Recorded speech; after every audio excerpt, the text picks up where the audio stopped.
अगत सुखदाता। अच्छा एक बात बताओ, आप लोग रामायण का पाठ करते हो, ये लखनलाल जी सौभाग्य तो ठीक है किंतु शीतल है। किंतु वारे वाह तुलसीदास जी महाराज, आपको बताएं तुलसीदास जी महाराज और हमारे जानकी जी का मत एक है। जानकी जी भी लखन को महाराज जो वर्णन करती, जब वनवासी बनकर हमारे श्री राघव गए तो नगर से निकलकर जब गांव से गुजरते तो गांव की नागरियां, गांव की ग्रामीण स्त्रियां उनको घेर लेती हैं और घेर करके बड़ी मित्रता से प्यार से कहती हैं कि ये गोरे कौन है तुम्हारे, ये सांवरे कौन है, इनका तुम्हारा संबंध क्या है। तो पहले लखनलाल जी का परिचय देती, नाम लखन लघु देवर मोरे सहज स्वभाव। ये कहाँ के सहज स्वभाव है, सहज स्वभाव है उनका। नाम लखन लघु देवर मोरे, जैसे ये तुलसीदास जी महाराज कहते हैं शीतल सुभग भगत सुख दाता। सचमुच में लखन बहुत शीतल है। बाहर की जो आपको कठोरता दिखती है वो अंदर उतने कठोर नहीं है। अवसर मिलेगा तो क्योंकि इस पर भी अलग अलग हम लोगों ने चिंतन किया है। भाग्यशाली तो हैं ही और भक्तों को सुख देने वाले हैं। एक बात और भी कहें, रघुपति कीरति विमल पताका। भगवान श्री राघवेंद्र सरकार की कीर्ति क्या है, पताका है। और हमारे श्री राम लखनलाल जी दंडा है, दंड समान भयो जस जाका, वो दंडे के समान है। और सचमुच में एक बात कहें, हमने अनुभव किया है, जो हमारे चौधरी जी भी अनुभव कर सकते हैं। क्यों कह रहे हैं, क्योंकि इनको संतों का सानिध्य मिला है। संतों की शीतलता जो समाज को लक्षित होती है वो निश्चित रूप से सेवकों के कारण। अगर सेवक कठोर न हो, हमारी अनुभूति है, तो सीधे का सीधा हमला स्वामी पर होता है। और जब सीधे हमला स्वामी पर होता है तो कभी न कभी तो क्रोध नजर आ जाता है। किंतु सेवक यदि कठोर हो तो क्या होता है, सब लोग कहते हैं सेवक गड़बड़ है, महाराज जी तो बहुत सरल है, आज तक कभी क्रोध करते देखा ही नहीं है। अरे देखोगे क्या, बेचारा चेला सबके साथ लड़ता रहता है, वो तो जब मामला आता है तो शीतल शीतल वाला आता है। महाराज जी का क्रोध भी सेवक के साथ है। और वो वही बात, वो अकेले में बात होती है उसको झेलता है। दोनों तरफ का सेवक बनना संसार में सबसे कठिन है। इसलिए तुलसीदास जी महाराज ने कह दिया, सबसे सेवक धर्म कठोरा। सेवक बनना सबसे कठोर है, धर्म ही कठोर है, क्योंकि दोनों तरफ से माला सहना पड़ता है। नहीं तो कहेंगे महाराज जी तो जब चाहो तब मिल लेते हैं, कि चेले ही लोग नहीं जाने देते, यही खतरनाक है। तो राम जी का यश पताका है, कीर्ति पताका, किंतु फहराता किसके आधार पर है, श्री लखनलाल जी के आधार। आप अनुभव करना इसका, संक्षेप में ही रखूंगा मैं, मामा जी की बातें कुछ प्रसंग। लखनलाल जी जनकपुर में अगर कुपित नहीं होते, तो कि कही जनक जस अनुचित बानी विद्यमान रघुकुल मणि जानी। बोले ऐसा कोई बोल नहीं सकता है, जहाँ रघुकुल मणि कोई बैठा हो वहाँ कोई ऐसा व्यक्ति बोल जाए कि वीर विहीन मही में जानी। अब संसार में वीर नहीं है, तो लखनलाल जी यदि डंडे का काम नहीं करते तो राम जी खड़े भी नहीं होते। आप देखिए जब कठोर बन गए लखनलाल जी और सिधाई का फायदा मिल गया राम जी को, परशुराम जी के साथ टकराए लखनलाल जी। सब लोग कहते हैं ये छोट कुमार खोट बड़ भारी, ये छोटा कुमार बड़ा खतरनाक है, किंतु बड़े वाले बहुत अच्छे हैं। अब बड़े वाले अच्छे तो इन्हीं के दम पर है, क्योंकि जो बात होती है सो कर देते हैं। तो निश्चित रूप से तुलसीदास जी महाराज कहते हैं हमारे दंड समान भयो जस झाका। लखनलाल जी डंडा है और राम जी झंडा है। तो राम जी का झंडा तभी फहराता है जब डंडा खड़ा रहता है। अगर डंडा खड़ा न हो तो झंडा फिर फहराएगा नहीं। शेष सहस्र शीस जग कारण, जो अवतरे भूमि भय तारण। ये साक्षात शेषावतार है और जग कारण है, अर्थात ये शेष है, इसी के आधार पर जल है जो भूमि का भय टारण करने के लिए प्रकट हुए हैं। सदा सो सानुकूल रहे मुँह पर, कृपा सिंधु सौमित्र गुनाकर। बाबा कहते हैं हमारे अनुकूल रहे, वो कृपा सिंधु हैं, सौमित्र महाराज हैं। उन बाद में ऋषुदन को बार बार वंदन करते हैं। रिपुसूदन पद कमल नमामि, सूर सुशील भरत अनुगामी। अब एक बात ध्यान देने की है, ये शत्रुघ्न जल्दी की सूरता कहीं दिखती नहीं है, किंतु नामकरण में हमारे वशिष्ठ जी महाराज ने इनके नामकरण में यही कहा है, नाम शत्रुघ्न वेद प्रकाश। ये शत्रुओं का हनन करने वाले। और हमको तो एक जगह एक संत ने चित्रकूट में बताया कि काम, क्रोध, लोभ, मोह, मद ये अपने दुश्मन हैं, दुश्मन बाहर नहीं है। वो चित्रकूट में रहते थे, हमारे संत बड़े थे और एक भजन गुनगुनाते रहते, तब तो शरीर नहीं है। बेहरे सिया रघुवीर तीर मंदाकिनी के, मल्लू बाबा नाम, बड़े दिव्य थे। वो बाबा हमारे कहते थे कि यदि बहुत छोटे में हमको बताया, कहा कि यदि ये तुम्हारे शत्रु तुम्हें सताने लगे तो राम जी को याद मत करना, लखन जी को भी मत करना। इन शत्रुओं से बचने के लिए शत्रुघ्न का याद करें। और सचमुच में आप ध्यान रखना, काम क्रोध लोभ अगर सताएं तो शत्रुघ्न का चिंतन करो। शत्रुघ्न का चिंतन करते ये नष्ट हो जाएंगे। अब हमारे श्री हनुमत लाल जी महाराज को वंदन करके कहते हैं, महावीर वीरबहु हनुमाना, राम जासु जस आप बखाना। श्री हनुमत लाल जी महाराज वीर नहीं महावीर है। और ये महावीर को प्रणाम करें हनुमान जी को, क्योंकि राम जी स्वयं इनका यशगान करते हैं। राम जी हनुमान जी महाराज की महिमा गाते हैं। पवन कुमार को वंदन करके कहा, खल बन पावक ज्ञान धन, जासु हृदय आगार, बसई राम सर चाप धर। हमारे श्री हनुमत लाल जी महाराज का हृदय भगवान राघव का आगार है, निवास स्थान है, जहाँ राम चाप धारण करके रहते हैं। बाद में हमारे संत तुलसीदास जी महाराज वंदन करते हैं। बोलो भक्त वत्सल भगवान की, सद्गुरुदेव भगवान की। हम सब मिलकर पूज्य महाराज श्री के श्री चरणों में साष्टांग वंदन करते हैं। आप सब महाराज श्री को मन ही मन वंदन कीजिए। महाराज जी के चरणों में बारंबार प्रणिपात।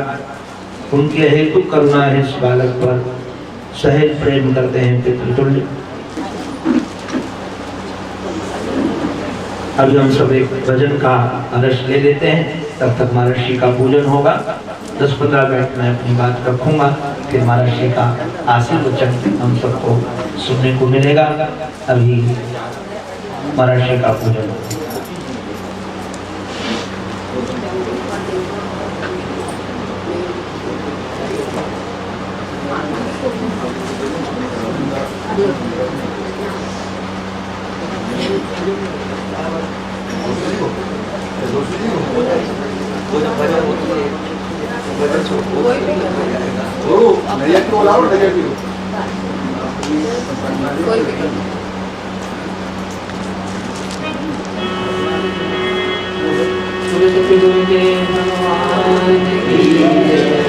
सतगुरु दाता सबके और मेरे पर महिमा जाने में और बस्यो मोह की जान। गुरु गोविंद दोनों खड़े उनका केला दो पाँव बलिहारे गुरु आपके जिन्हें गोविंद दियो मिला करता करे न करे सके गुरु के सब होए सात गुणों खंड में गुरु से बड़ा न कोई सात गुणों खंड में गुरु से बड़ा न कोई सारे तीर्थ धाम आपके चरणों में हे गुरुदेव प्रणाम आपके चरणों में ओ सारे तीर्थ धाम आपके चरणों में हे गुरुदेव प्रणाम आपके चरणों में सारे तीर्थ धाम आपके चरणों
भक्तवत्सल भगवान की जय। सद्गुरुदेव भगवान की जय। भगवान को प्राप्त करने के लिए शास्त्रों में अनेकानेक प्रकार के साधनों का वर्णन है, किंतु नारायण में निवेदन करूं, एक ऐसा साधन है जिस साधन में सात्विक साधन ये है, जिस साधन में अधिकतर आचार्य सब मतैक्य है। जैसे सृष्टि के विषय में जो श्रुतियां मानती हैं, जो भगवत्पाद शंकराचार्य भगवान जिसको प्रतिपादित करते हैं, उसको हमारे श्री वल्लभाचार्य जी महाराज स्वीकार नहीं करते। वह जगत और संसार करके अलग अलग ढंग से प्रतिपादित करते हैं। किंतु चाहे रामानुज संप्रदाय हो, चाहे वल्लभ कुल वाले हों, चाहे रामानंदी हों, चाहे भगवत्पाद शंकराचार्य भगवान के आधार पर अद्वैत का विचार करने वाले हों, नाम में सबका मत एक है। ऐसा कोई आचार्य नहीं जो नाम का खंडन करते हो। अब भगवत्पाद शंकराचार्य भगवान के द्वारा रचित स्तोत्र है भज गोविंदम भज गोविंदम गोविंदम भज मूढ़ मते। और हमारे संत प्रवर श्री तुलसीदास जी महाराज के तो प्राण है नाम। मैं भी एक दिन देख रहा था,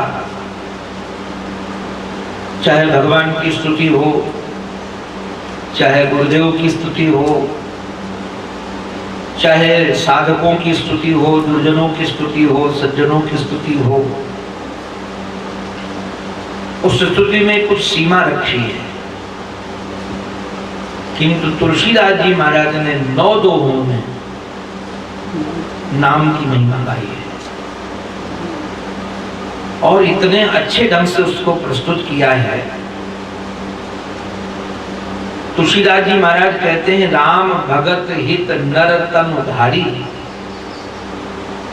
श्री राघवेंद्र सरकार का जो अवतार हुआ, नर तन धारण करके आए, जिन्होंने अनेकानेक प्रकार के कष्ट सहे, सही संकट किए, साधु सुखारी।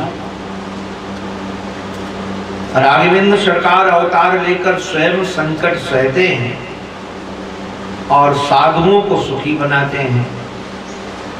किंतु नाम सप्रेम जपत अनयासा, बिना प्रयास के कोई यदि सप्रेम नाम जप करता है तो भगत होई मुद मंगल आस। देखो, उनको तो दुख सहना पड़ता है, किंतु नाम के जपने से कोई नाम को दुख नहीं सहना पड़ता, किंतु भक्तों का मंगल हो जाता है। राम एक तापस तीह तारी। राम जी महाराज ने एक गौतम नारी को उतार दिया। राम एक तापस तीह तारी, नाम कोटि खल कुमति सुधारी। देखो भाई, आध्यात्मिक अर्थ है।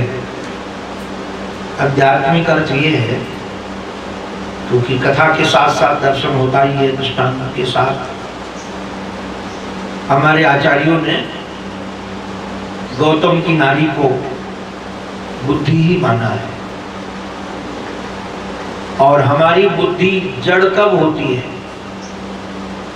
हमारी बुद्धि जड़ तभी होती है जब वह जड़वाद की ओर आकर्षित होती है। भोगवाद की ओर यदि आकर्षित होगी तो हमारी बुद्धि जड़ हो जाएगी। और सचमुच में लोगों की बुद्धि इसलिए जड़ हो रही है कि जड़ के चिंतन में लगी है। और यही कारण था, इसको जड़ बनाने का उद्देश्य यही है। महाभारत में भी, पद्म पुराण में भी, स्कंद पुराण में भी आप पढ़िएगा, आपको जानकर आश्चर्य लगेगा कि अहिल्या को पता चल गया था कि मेरे पति नहीं है, पता चल गया था। और अहिल्या का आकर्षण पहले से था। स्कंद पुराण में तो वर्णन है कि पिता चाहते थे ब्याह करना ब्रह्मा जी महाराज इसका, कि इसका ब्याह कहीं योग्य पुरुष के साथ हो, और उसके चित्त में था कि हमको इंद्र मिले। किंतु ब्रह्मा जानते हैं कि सचमुच में भोग में प्रवृत्त होने वाली बुद्धि आज नहीं तो कल जड़ हो जाए, इसके ऋषि को दिया था। और अहिल्या सुंदर बहुत थी, सुंदरता की पराकाष्ठा।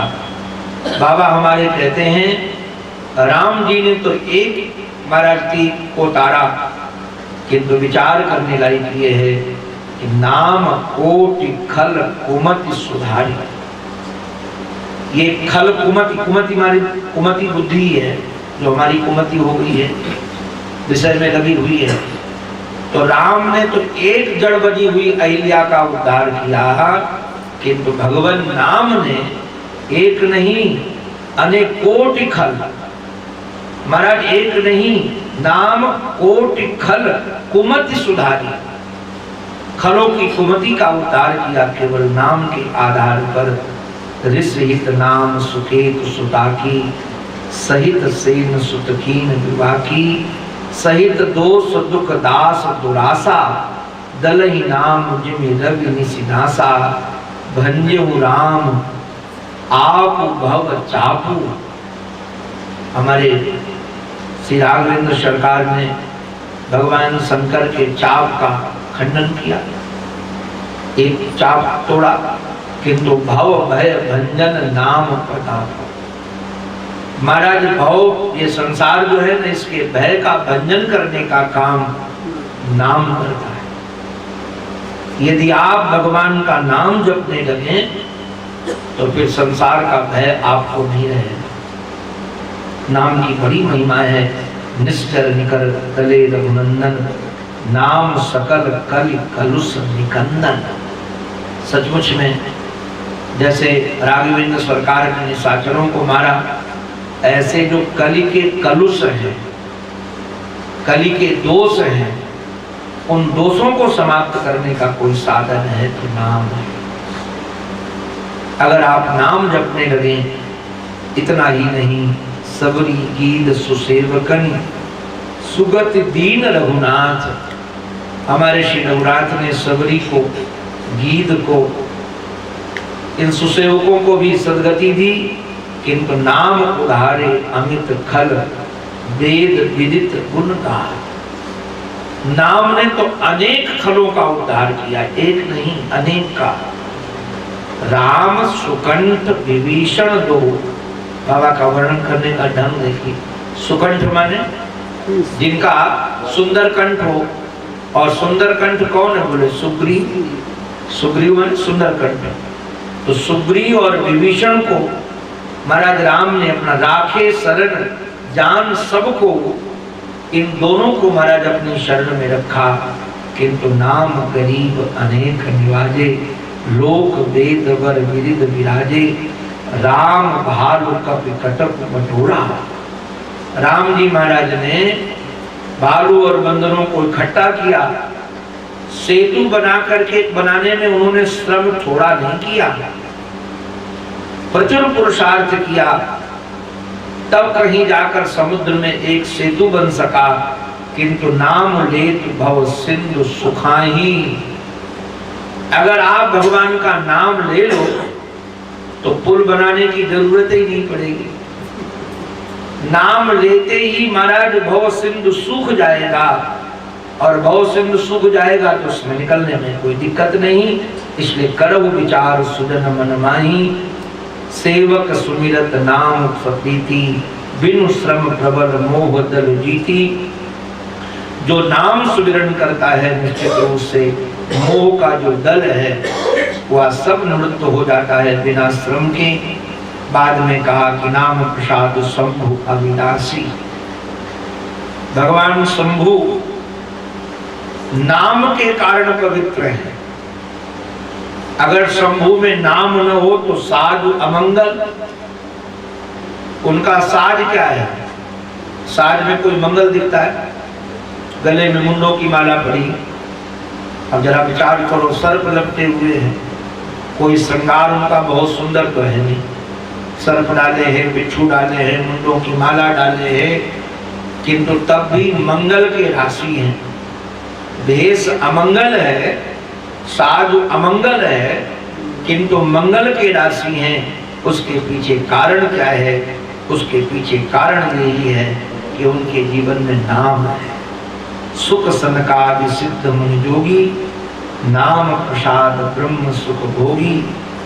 नारद जान्यो नाम प्रतापो, जग प्रिय हरिहर हर प्रिया।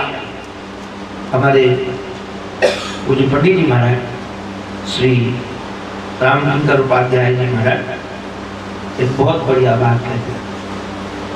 पूज्य पंडित जी महाराज कहते थे कि जब समुद्र मंथन हो रहा था तो समुद्र मंथन में सबसे पहले जहर निकल पड़ा। अब ये जहर पिए तो कौन पिए? तुम्हारा भगवान शंकर से कहा कि आप ही भांग खाने वाले, आप ही पान करो। भागवत में है ततः कर्तरी कृत्य व्यापी हला हलम विषम, हाथ में लेकर के विस्पान किया। तो पूज्य पंडित जी महाराज कहते हैं किसी ने भगवान शंकर से पूछा कि विष पीने के बाद कैसा लगा? विष पीने के बाद कैसा लगा? तो भगवान शंकर ने कहा बात ये है, हमारे जीवन में राम का नाम पहले से था और बाद में आ गया ये विष। तो निश्चित रूप से जिसके जीवन में राम हो, अगर उसके जीवन में विष भी आता है तो विश्राम मिलता है।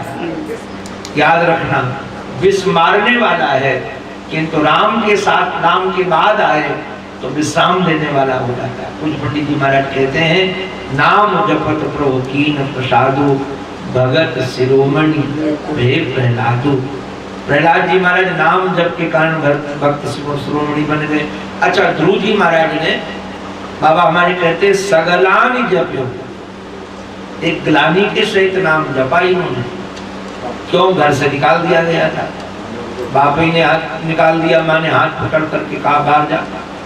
बड़ा अपमान किया और कहा तपसा आराध्य पुरुषम, जाकर तपस्या से आराधना करो पुरुष की। और बोले परमात्मा भी तुमको चाहे तो गोद नहीं दे सकते। क्यों नहीं दे सकते? अगर उनको देना होगा तो मेरे गर्भ से ही दे सकते हैं। इसलिए विधाता प्रकट हो तुम्हारे सामने तो कहना मुझे मार डालो और बाद में हमको सुरुचि के गर्भ से पैदा कर। किंतु सगलानी जपने के बाद भी उनको पायो अचल अनुपम ठाव, ऐसा स्थान मिला अचल ठाव। ध्रुव लोग जो अचल है, सारे लोग चल है, ये अचल ठाव उनको मिला।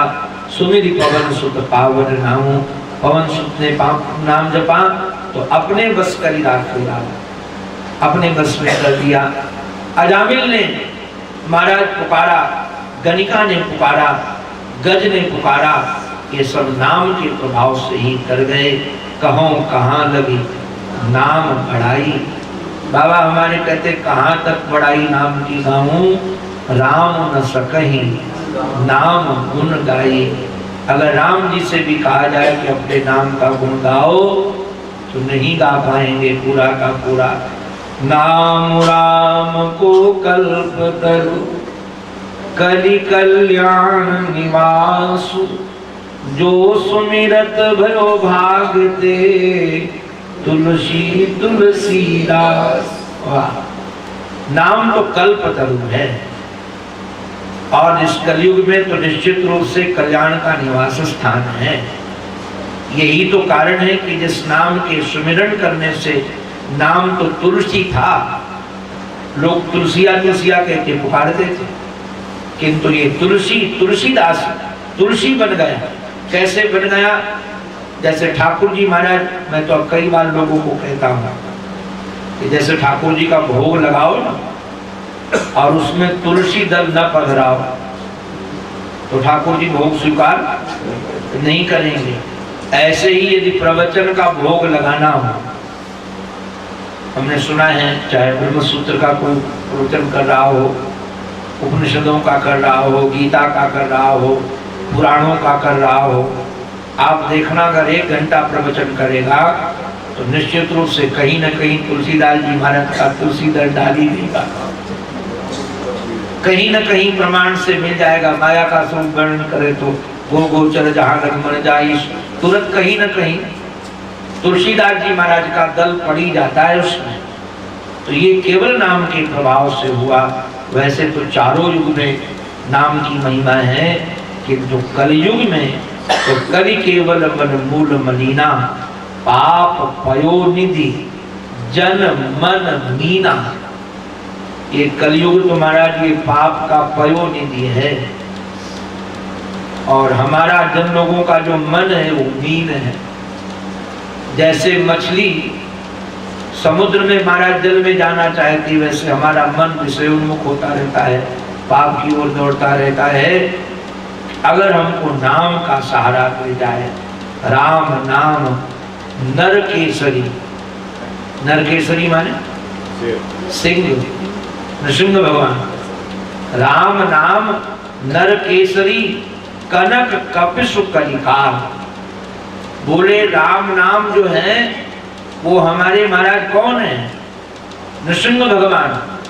और कलिकाल का जो दोष है वो कौन है? बोले वो कनक कपिसु है।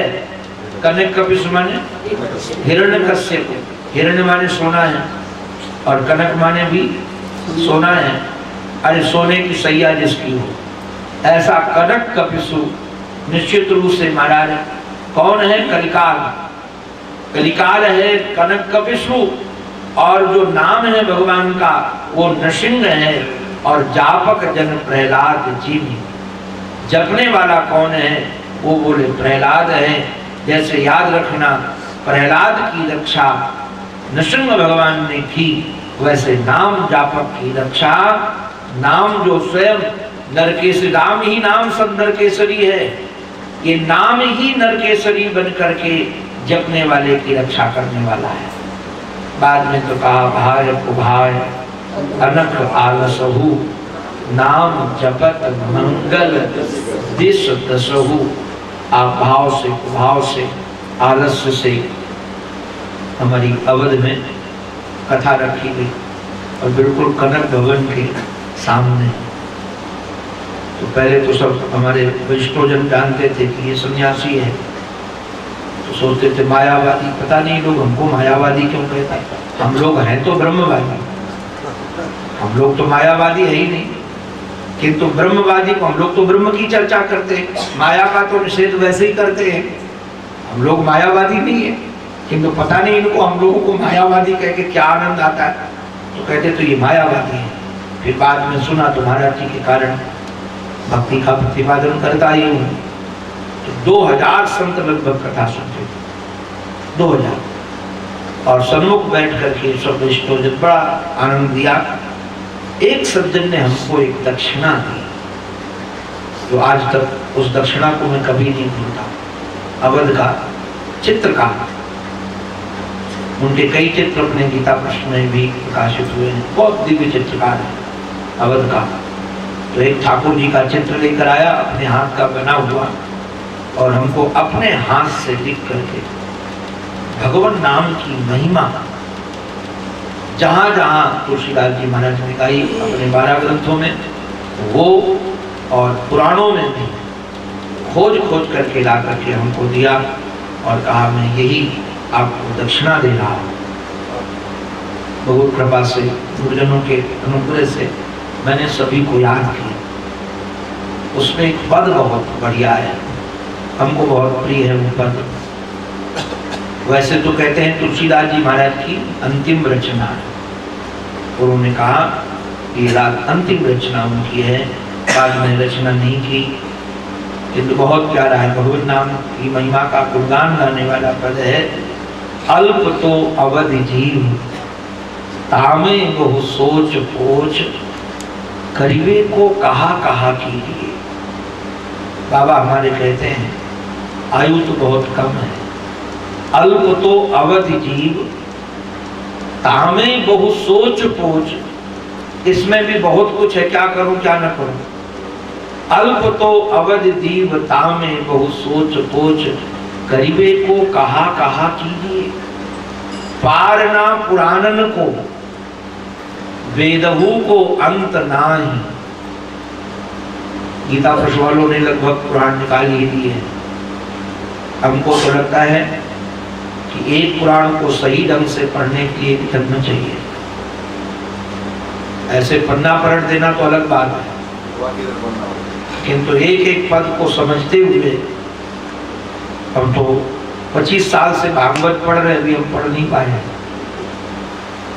अगर हमसे कोई पूछे कि भागवत के कितने जानकार हो, तो मैं कह दूंगा भी विद्यार्थी हूँ, मुझे कुछ नहीं आता।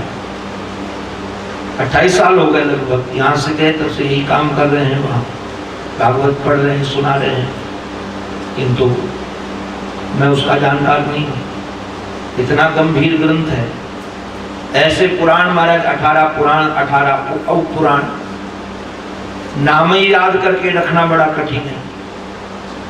पूरे पुराण पढ़ना तो अलग बात है। अभी हमारे जो गद्दी में महाराज जी हैं, जिन्होंने हमको गद्दी दी, उन्होंने हमको करुणा करके पिछले साल महाभारत मंगा के दिया और बोले पूरा महाभारत पढ़ो।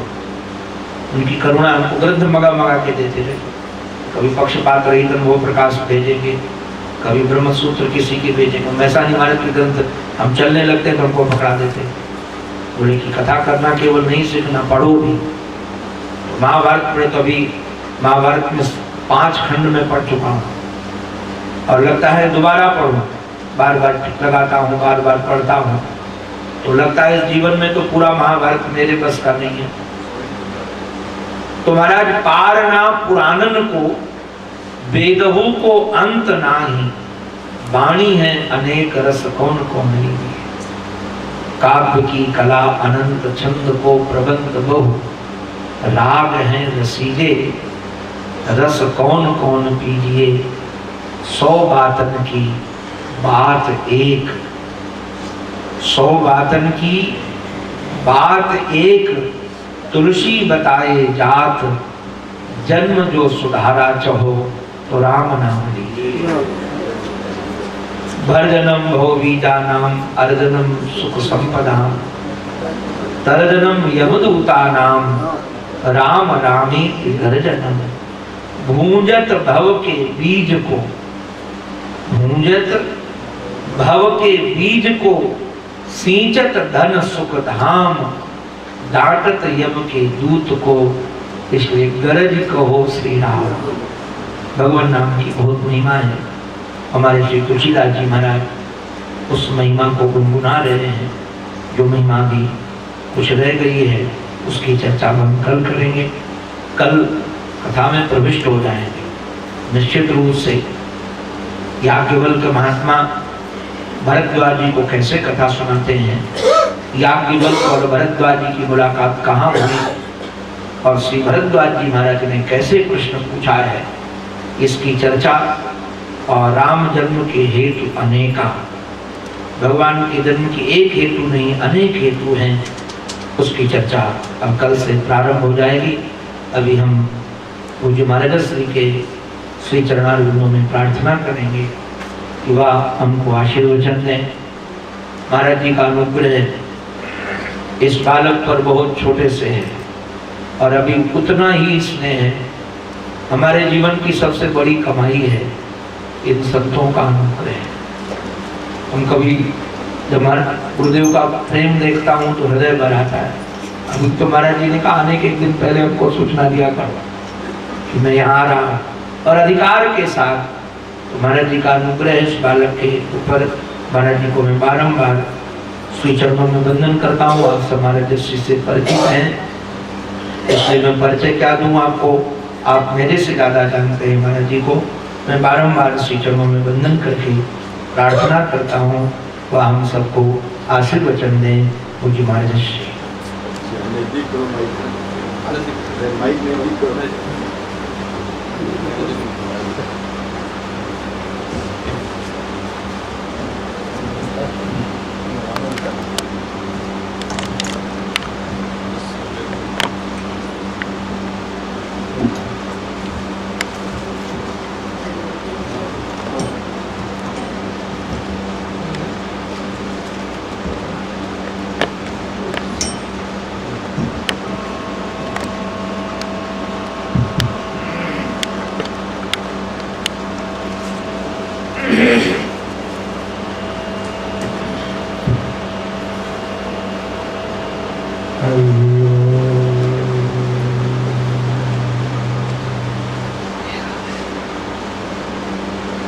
यं ब्रह्मा वरुणेन्द्र रुद्रमरुता शृण्वन्ति दिव्यैः सर्वैर्वेदैर्साङ्गपदक्रमोपनिषदैः गायन्ति यं साङ्गाः ध्यानावस्थिततद्गतेन मनसा पश्यन्ति यं योगिनो नित्यान्तं न विदुः सुरासुरगणा देवाय तस्मै नमः।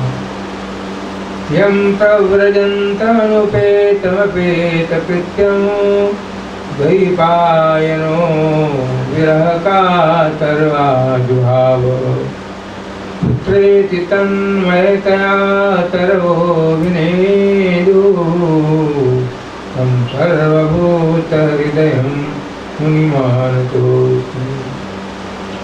मूकं करोति वाचालं पङ्गुं लङ्घयते गिरिं यत्कृपा त्वं वन्दे परमानन्दमाधवम्। श्रीराम जय जय राम श्रीराम जय राम श्रीराम जय राम श्रीराम जय राम श्रीराम जय राम श्रीराम जय राम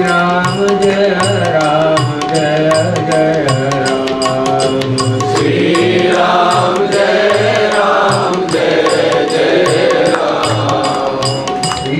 श्रीराम जय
पर्वतराज हिमालय की पत्रिका में भगवती भागीरथी के पवित्र तट पर आप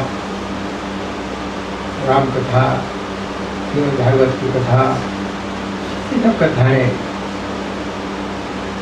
श्रवण कर रहे हैं। हमारे प्रिय स्वामी शरणानंद जी मुखारजी से बड़ी भावमयी रसमयी कथा अनेक रहस्यों से परिपूर्ण सुन रहे हैं। ये बड़ा सौभाग्य। ध्यान दें, इन कथाओं का प्रभाव हमारे जीवन में क्यों नहीं होता? इतना हम सुनते हैं परंतु हमारी निष्ठा क्यों नहीं बनती? क्योंकि हमारा मन यहाँ पर अभी हमने अपने लक्ष्य के प्रति पूर्ण नियोजन नहीं किया। हमारे जीवन का लक्ष्य क्या है? लक्ष्य की जानकारी हो, लक्ष्य में निष्ठा हो, तब आपको लाभ हो। कथा तो सुन लेंगे आप, अच्छी आपको जानकारी हो जाएगी। सुनने का लाभ कब है? तो कथा आपके जीवन में आ जाए, कथा सारी व्यथा को हर ले। कथा का ये लाभ होना चाहिए। सत्संग के माध्यम से आप आत्मा की, परमात्मा की, जगत की जो चर्चाएं हैं आप श्रवण करते हैं। श्रवण के बाद मन किया, फिर निधिध्यासन करें। केवल श्रवण करके न रह जाए। आज तक तो पूरा श्रवण भी नहीं हो पाता है। श्रवण के माने तात्पर्य अनुसंधान। हमने सुन रहे हैं, इसका तात्पर्य क्या खोजा आपने? कान से सुन लिया, याद कर लिया, फिर बात हो गई। फिर मनन करिए, फिर निधिध्यासन करिए। और ये दोनों सोपान कहाँ पूर्ण किए जाए।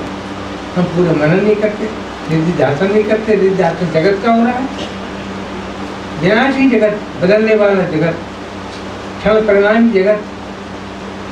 हमने अपने जीवन का लक्ष्य बना दिया। नंबर 2 पर हमने कथा रखी है, भगवत चर्चा नंबर 2 पर, जगत की चर्चा नंबर 1 पर। ये ठीक रहना चाहिए हमारा जगत। ये जगत कहाँ से ठीक रहेगा? जगत तो माइक जगत,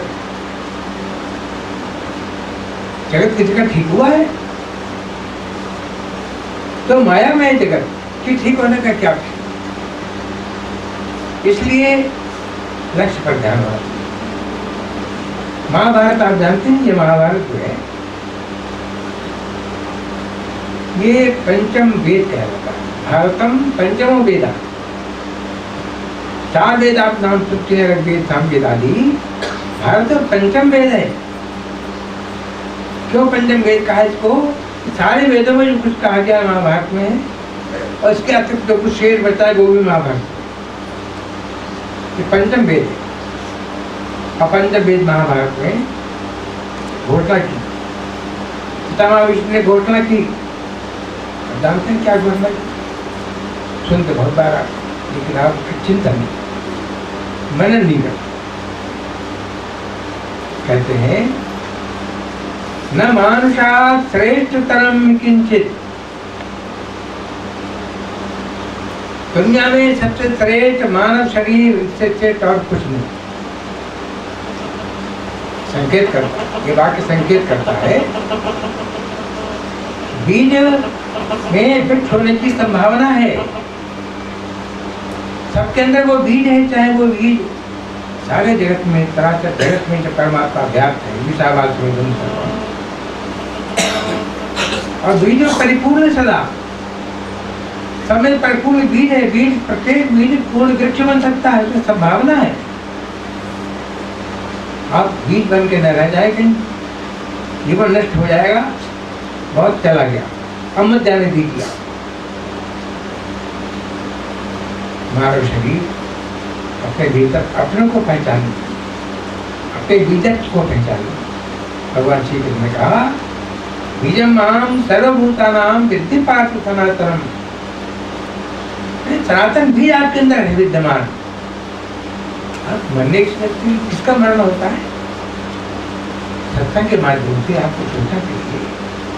मरने से वे लोग डरते हैं जिनका अहम शरीर में। हमारा अहम अपने स्वरूप में होना चाहिए। हमारे शरीर में तो, शरीर में हमारा अहम है तो शरीर तो बताइए, शरीर इसकी तो निंदा की गई है, प्रशंसा की गई। अगर इसका मैटर देखा जाए तो मैटर तो बहुत गंदा मैटर तो कुछ नहीं, इसके अंदर तो गंदगी भरी है और महिमा बहुत है।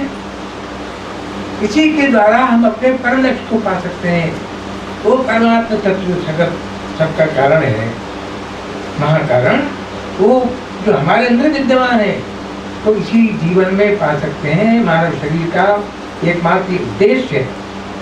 आप न भूलें, बिल्कुल न भूलें, बहुत भूल चुके, आज से भूल दूर कर। महाभारत में प्रश्न किया किसने? श्वेत केतु की पत्नी ने श्वेत केतु से प्रश्न किया कि बताइए आत्मा का स्वरूप क्या है? आत्मा दिखाई पड़ती, नाम तो सुनते हैं आत्मा का, दिखाई तो पड़ती नहीं आत्मा। वो आत्मा कैसा है? तो देखिए क्या कहते हैं। श्वेत केतु कहता है न स्त्री न पुमांश्चैव, न स्त्री न पुमांश्चैव तथैव न नपुंसकः।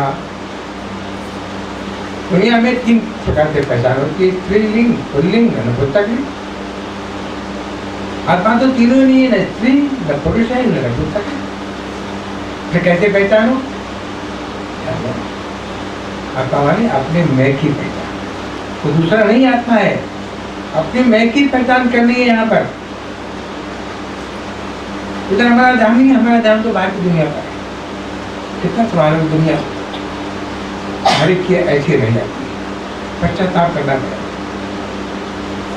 पहचान बताते हैं अगली पंक्ति में, केवलम ज्ञान मात्रम तत् तस्मिन् सर्वं प्रतिष्ठितम। अर्थात केवल ज्ञान मात्र है। बार बार आप वेदांतों के प्रकरण सुनते हैं कि मैं साक्षी हूँ तीनों अवस्थाओं का, तीनों शरीरों का, स्थूल सूक्ष्म कारण, तीनों शरीर और सुषुप्ति जागृत और स्वप्न तीनों अवस्थाओं का साक्षी। साक्षी निर्लेप होता है। गीता जी में बड़े स्पष्ट शब्दों ने कहा, अनादित्वात् निर्गुणत्वात् परमात्मा एव व्ययः शरीरत्वोऽपि कौन्तेय न करोति न लिप्यते। अपने कर्तापन को जानिए, अपनी अलिप्तता को जानिए। मैं अलिप्त हूँ। कर्म के कर्ता बनोगे तो भोक्ता बनना पड़ेगा। हो रहा है, आप कुछ करने वाले नहीं, सब हो रहा है। शांत हो जाइए, अहंकार को गलित करिए। आम सबसे बड़ी बाधा है परमात्मा की चिंता। केवल ज्ञान मात्र, एक ऐसा प्रकाश आपके अंदर छिपा हुआ है जो सबको जानता है। वो ज्ञान है, ज्ञायते अनिनित्य ज्ञान। कोई ऐसा ज्ञान आपके अंदर है जिसके द्वारा सब जान रहे हैं। प्रातः काल जब आप उठते हैं प्रातः काल, तो सबसे पहले किसको जानते हैं? सबसे पहले आपको अपने ज्ञान होता है, हम बस। जब आपकी आँख खुलती है तो पहले आपको किसका ज्ञान होता है? दुनिया ज्ञान तो बाद में होता है ना। मुझे ये करना है, वहाँ जाना है, इससे बोलना है, इससे बात की बातें। पहले अपना ज्ञान, मैं हूँ, हम, उसके बाद आप कुछ कहते हैं ऐसा करना है, सूर्य चंद्र ऐसा बात नहीं। हाँ मैं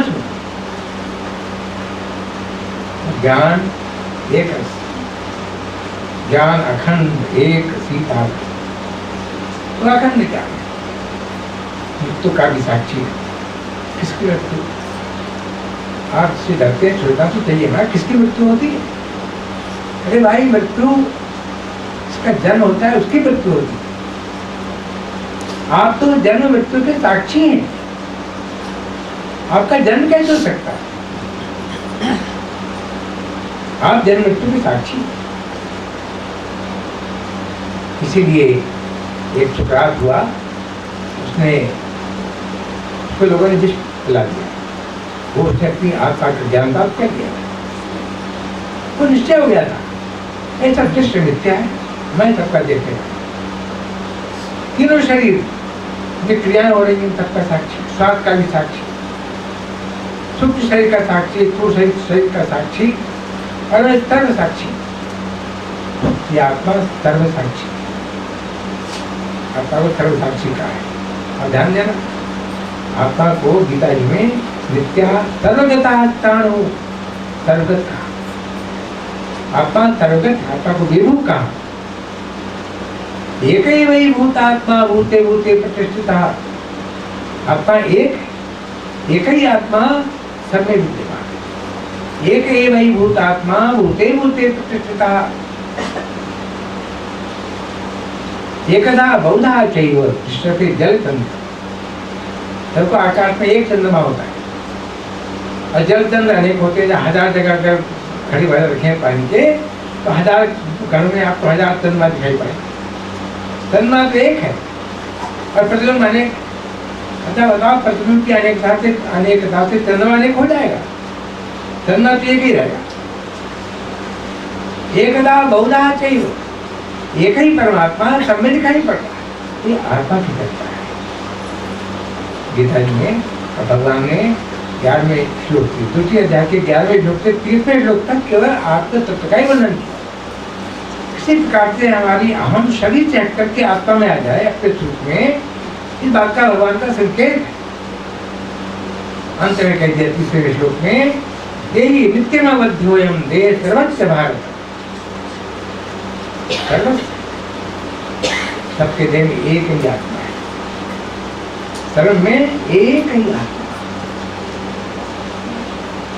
वो आत्मा का स्वरूप क्या है? ज्ञान। तो आत्मा सबको जानेगा, मृत्यु को जानेगा, जन्म को जानेगा, सब को जानेगा, अज्ञान का भी साक्षी है। इसीलिए महाभारत में इस बात पर बल दिया, केवल ज्ञान मात्र सर्वम प्रतिष्ठिता। गीता जी के 13वें अध्याय में आप देखें, भगवान ने क्षेत्र का वर्णन किया है। सीधा सा है, जो क्षेत्र को जानने वाला है, क्षेत्र माने दृश्य मात्र, केवल शरीर नहीं, दृश्य मात्र, ये सब क्षेत्र है। एक जो जानने वाला है वो क्षेत्र, क्षेत्र जाना क्षेत्रज्ञ, क्षेत्र को जानता है क्षेत्रज्ञ। तो आपकी अपना नियम, अपनी स्थिति क्षेत्रज्ञता नहीं चाहिए, मैं क्षेत्रज्ञ हूँ, ये निश्चय आपका होना चाहिए। अब भगवान ने फिर उसका स्वरूप बताया, आपके बताया 13वें अध्याय की, उसमें आप देखें 26वें 27वें श्लोक में, सर्वभूतेषु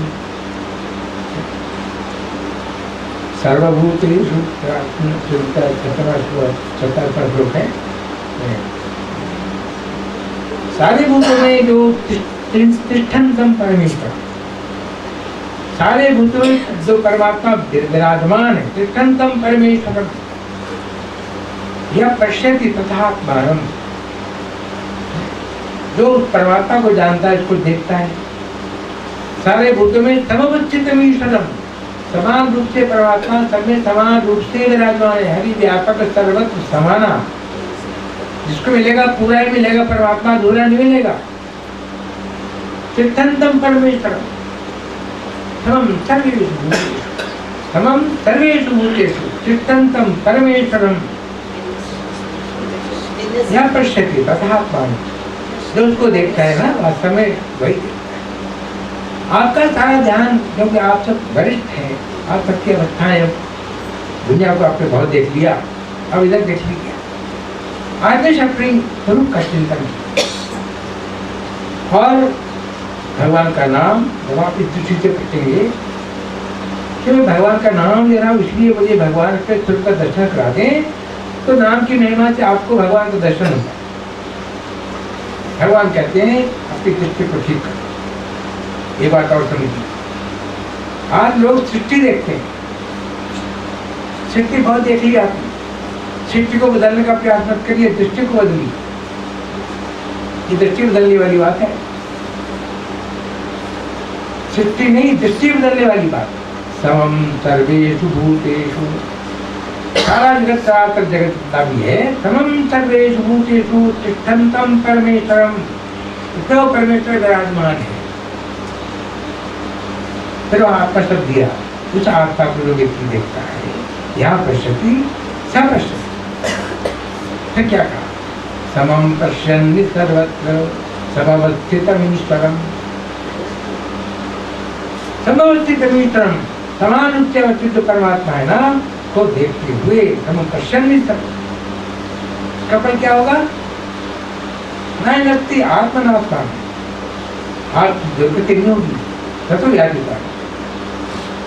आपने अपने आत्मा को पहचान लिया ना, तब देखना बंद करिए, आत्मा का चिंतन करिए, मैं हूँ, कहाँ आप देखिए, ये परमात्मा का चिंतन है, क्योंकि परमात्मा ही तो आत्मा के विराजमान है। इसीलिए